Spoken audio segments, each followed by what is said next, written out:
Սիրելի հայրենակիցներ, հարգելի գործընկերներ, վերջին ժամանակներս շատ ենք խոսում խաղաղությունից, անվտանգությունից, կրթությունից, տնտեսական զարգացումից եւ այլն, մեծ առումով պետության մասին, եւ դրան զուգահեռ գրեթե ամենօրյա ռեժիմով եւ ամենշաբաթյա ռեժիմով ականատես ենք լինում, թե ինչպես են նախկին իշխանության կարկառուն ներկայացուցիչների առնչվող կոռուպցիայի եւ ապօրինի ծագում ունեցող գույքի վերաբերյալ դատախազությունը անում հրապարակումներ։ Եվ վերջին նման հրապարակումներից էր նաև դաշնակցական եւ նախկին կրթության նախարար, որի մասին բազմիցս խոսվեց նաև այս քառօրյայի ընթացքում Լևոն Մկրտչյանը, եւ այդ հրապարակումներից հասկանում ես, որ ավելի քան 20 տարի այս մարդկանց կառավարման տարիներին Հայաստանի խաղաղությունը, անվտանգությունը, կրթությունն ու տնտեսությունը վերածվել էին նրանց սեփականության,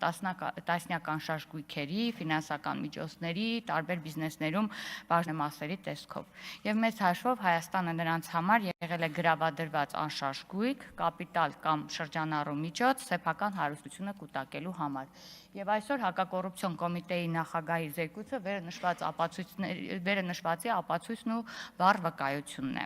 Հիմա երբ պետությունը դուրս է եկել նրանց հետքի վրա եւ ներկայացված են այդ ամենը վերադարձնելու վերաբերյալ տարբեր հարցեր, այս մարդիկ ընդդիմության անվան տակ հանդես են գալիս Հայաստանի եւ նրա իշխանության դեմ, ունենալով մեկ նպատակ՝ ամեն գնով պահպանել գողոնը։ Ինչու ամեն գնով, որովհետև վերջին տարիների նրանց վարքագիծը ուղղված է եղել Հայաստանի անկախության, ինքնիշխանության եւ ժողովրդավարության դեմ։ Տասնյակ տարիներ նրանք մեզանից գողացել են մեր խաղաղությունը, անվտանգությունը, տնտեսությունը, կրթությունն ու մշակույթը եւ հիմա էլ ցանկանում են գողանալ պետականությունն ու ինքնիշխանությունը։